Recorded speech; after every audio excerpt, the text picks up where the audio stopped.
439, a questão 3. Uma questão legal aí para a gente revisar alguns conceitos de eletrostática, de campo elétrico uniforme, diferença de potencial, essa física que tanto perturba a gente. Então vamos lá. Falava o seguinte: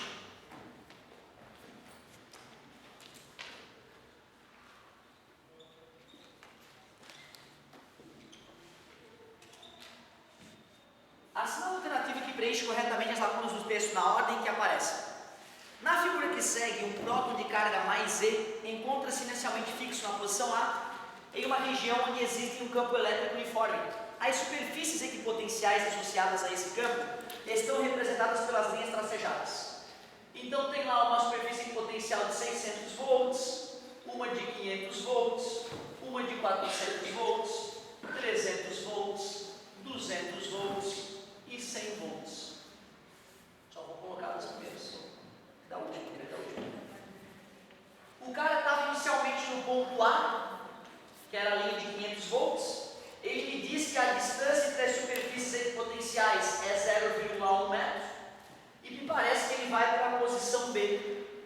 Ele provocativamente, inclusive, me diz que essa distância aqui é 0,4 metros. Então, repetindo, tinha um cara de carga mais E no ponto A, e ele diz o seguinte: na situação representada na figura, o campo elétrico tem módulo. Se esse campo elétrico é uniforme, eu posso usar aquela relação VAB é igual ao campo elétrico vezes a distância de A até B. Só que cuidado, gente, essa distância de A até B não é medida em linha reta, ela é medida paralelamente às linhas de campo. E as linhas de campo elas têm que estar apontando para lá, ó. Tem que ser paralelas e igualmente espaçadas. Como é que eu sei que o campo elétrico aponta para a direita e não para a esquerda? Porque o campo elétrico aponta sempre para a região de menor potencial. Por isso que eu sei que o campo elétrico está apontando para a região de menor potencial, da maior para a região de menor potencial. Essa distância deve ser medida paralelamente às linhas de campo. Por isso que o 4 ali é sacanagem, cara. O que importa é só essa distância medida paralelamente às linhas de campo. Não precisa ser do ponto A para o ponto B. Eu posso fazer aqui do ponto 1 para o ponto 2, ó.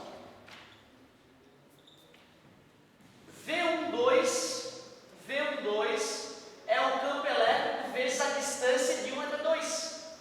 O que é V12? É V1 menos V2. Campo elétrico para descobrir, e a distância entre essas linhas vale 0,1. O V1 é 600. O V2 é 500. Isso é E vezes 0,1. Deu 100 a diferença de potencial, 100 volts, está multiplicando o passo dividido. Oba, calculei o valor do campo elétrico. 1000 newtons por coulomb. Então usamos a famosa relação entre potencial e campo elétrico, que só serve para campo uniforme. Já ficamos com A ou E.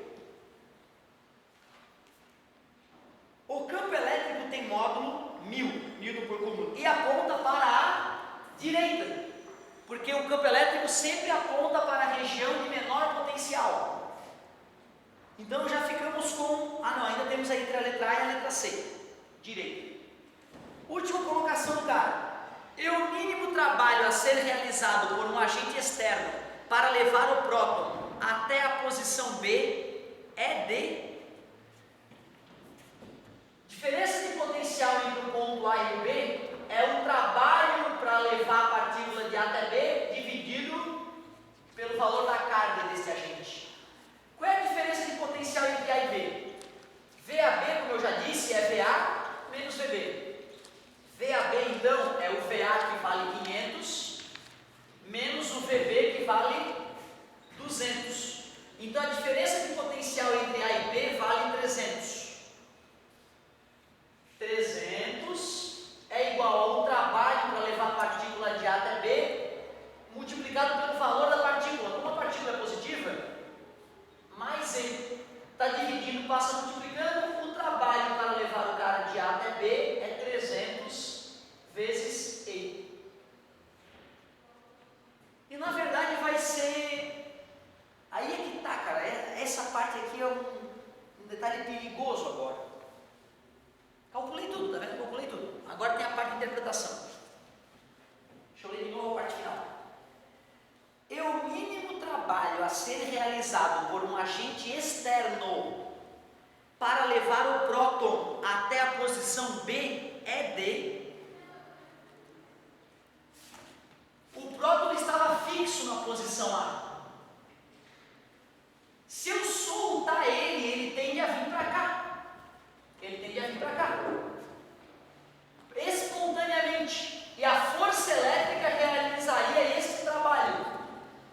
Mas como não depende da trajetória, mesmo que ele fosse para o ponto B, ou para esse ponto, ou para cá, para qualquer ponto dessa superfície potencial, a força elétrica realizaria esse trabalho. Só que se ele está falando de um agente externo, o agente externo, ele deveria ir segurando o próton, para ele não passar reto do ponto B. Por isso que o mais correto seria dizer que o agente externo realiza um trabalho no sentido oposto. A força do agente externo é contrária à força elétrica. Então, tu vê, né? Esse aqui é o trabalho da força elétrica. Trabalho da força elétrica. Eu, particularmente, se me pedisse o trabalho do agente externo, eu diria que é menos 300Z. Mas eu vou te confessar que eu estou inseguro. Eu estou inseguro porque nem sempre as questões são bem elaboradas. Então tu vê, eu particularmente diria que o trabalho do agente externo é oposto nesse trabalho. Só que ele não me disse que o próton tinha que ser parado no ponto B. Se o próton fosse parado no ponto B, eu teria que ter esse trabalho de menos 300Z. Mas ele falou só para deslocar até o ponto B. Então ele pode chegar no ponto B e pode continuar. Então nesse caso eu poderia deixar a carga da força elétrica esse trabalho. Então tu vê, do meu ponto de vista, para ser mais correto, seria legal dizer que era a letra A, menos 300 elétron-volt. Porém, pelo tempo que eu tenho de vestibular, eu não duvidaria que o cara colocasse o mais 300Z. O que o gabarito de vocês diz? Letra A, né? Então beleza, então o cara foi fisicamente correto. Esse é o trabalho da força elétrica. O trabalho de uma força externa, trabalho da força externa, teria que ser menos 300E. Afinal, o próton, por conta própria, iria para lá. Então a força elétrica empurra ele para lá e ele se desloca para lá, o trabalho é positivo. Eu sou um agente externo, eu teria que ficar segurando o cara para ele não aumentar de velocidade. E aí eu teria que retirar dele toda essa energia que o campo elétrico forneceu. Por isso que seria menos 300Z. Fico muito feliz de o vestibular ter sido corretíssimo nesse ponto. Muito boa a questãozinha. Principal, olha cara, o que tornou a questão boa foi aquilo ali. Tá? Foi aquele detalhezinho final que tornou a questão top. Ótima pedida aqui, foi tinha pedido. Tinha qual foi? A 100, né? Vou fazer a 100 e já vou fazer 8D3, tá bom, meu amor? Pode ser? Desculpe, igual. Vamos lá, galera, eu vou fazer a 100, porque a 100 ela tem uma pegadinha perigosa aí, essa questão 100, e depois já vamos fazer o 83 na sequência.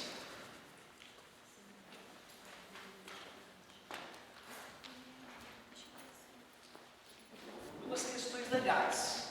Então, lá na página 14, da lista 6, a questão 100. Olha o que diz a questão.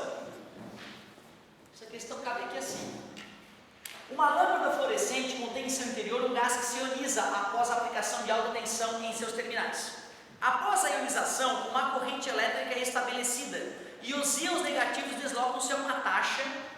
Então, olha os íons negativos deslocando 1 vezes 10 na 18 íons por segundo. Para o polo A. Os íons positivos se deslocam com a mesma taxa para o polo B. Quando a gente tem corrente elétrica em um gás, né, nós temos cátions indo para um lado e ânions indo para o outro. Ele me disse quantos ânions e quantos cátions vão para os lados a cada segundo. Pode-se, sabendo-se que a carga de cada íon é 1,6 vezes 10 a menos 19 coulomb, pode-se dizer que a corrente elétrica na lâmpada é o que sobre tempo?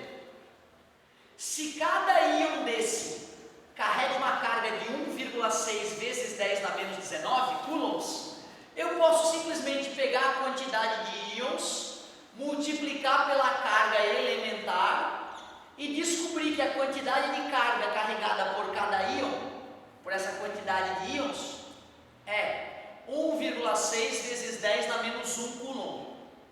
E como isso ocorre a cada segundo, eu estou calculando a quantidade de carga carregada. Só que assim eu só fiz por uma parte dos íons. E como tem íons indo para um lado, mas também tem íons indo para o outro, a carga total transportada é o dobro dessa.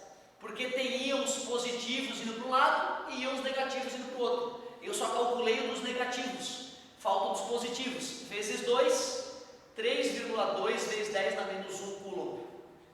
E já que corrente elétrica é carga sobre tempo, já que a carga total transportada é 3,2 vezes 10 na menos 1 coulombs, e isso ocorre a cada segundo, 1 segundo. Então a intensidade da corrente elétrica deu 0,32 coulombs por segundo, que é ampere. Não fiz isso em todas as turmas, mas algumas das turmas que eu atendi, eu joguei a seguinte fórmula. Ó. Intensidade de corrente elétrica é o módulo das cargas transportadas pelos cátions, mais o módulo das cargas transportadas pelos ânions, dividido pelo tempo. Tu vê, ó, essa formulazinha daria para aplicar nessa questão, né? Eu calculei o dos ânions, depois eu calculei o dos cátions, como deu igual eu só dobrei para ficar prático, certo? Mas isso é importante perceber, é uma questãozinha interessante. E agora sim, eu vou para a questão da plaquinha, a questão 83, da mesma lista. Questão 83, lá está a fórmula que eu havia comentado.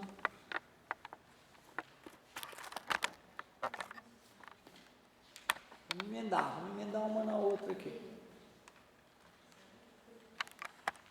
Essa questão 83 é daquelas questões que nos deixam inseguros em função das letrinhas satânicas, né? Se tivesse númerozinho ia ficar tudo tão mais fácil, mas é importante a gente se acostumar com essas letrinhas do mal. Olha. Página 13 da lista 2, o exercício 83. Falava o seguinte: um disco de raio L gira com velocidade angular constante. Na ponta do disco está presa uma placa fina de material facilmente perfurável. Um projétil é disparado com velocidade v em direção ao eixo do disco, conforme mostra a figura. Ele fura a placa no ponto A. Então tu vê, né? O cara disse que tinha um disquinho girando. Nesse disquinho que está girando tinha uma plaquinha. E lá no ponto A um projétil foi disparado e atravessou aquela plaquinha, passando pelo eixo do disco. Ele ainda falou que esse disco tem um raio R e que ele gira com uma certa velocidade angular ômega. Enquanto o projétil prossegue sua trajetória sobre o disco, a placa gira meia circunferência, de forma que o projétil atravessa mais uma vez o mesmo orifício que havia perfurado. Então, tu vê, né? Meia volta depois a plaquinha está aqui e aquele orifício já produzido pelo projétil foi atravessado uma segunda vez pelo projétil e vai embora. Considere a velocidade do projétil constante e sua trajetória retilínea. O módulo da velocidade v do projétil é... Como velocidade é distância sobre tempo, a distância que esse projétil andou sobre o disco é R mais R, 2R. Poderia chamar de D também de diâmetro, se eu quisesse, né? E quanto tempo ele demorou para fazer essa travessia? Ele demorou meio período, né? Porque o período é o tempo que completa para dar uma volta, meio período é o tempo que demora para dar meia volta. E a velocidade angular está relacionada com o período desta maneira. A velocidade angular é o ângulo de uma volta em radianos dividido pelo tempo de uma volta. Quer dizer que o período é 2π sobre ômega, mas eu não quero o tempo, eu não quero o período todo, eu quero a metade do período. A metade do período é só dividir por 2, se eu divido por 2 aqui, eu divido por 2 aqui, fica π sobre ômega. Isso que é o tempo que esse disco demorou para dar meia volta nele. Π sobre ômega. E velocidade, e divisão de fração é a primeira vezes o inverso da segunda. Por isso que a velocidade do projétil é 2 vezes R vezes ômega sobre π. Ou 2 ômega R sobre π. 2 ômega R sobre π. Letra B. Altas questãozinhas. Show! Alguma coisa emergencial eu vou na carteira, galerinha. Muito obrigado, querido. Desculpa. Deixa eu te atender, meu amor. Se tiver alguma coisa mais emergencial, é só dar uma esperadinha que eu vou na tua carteira.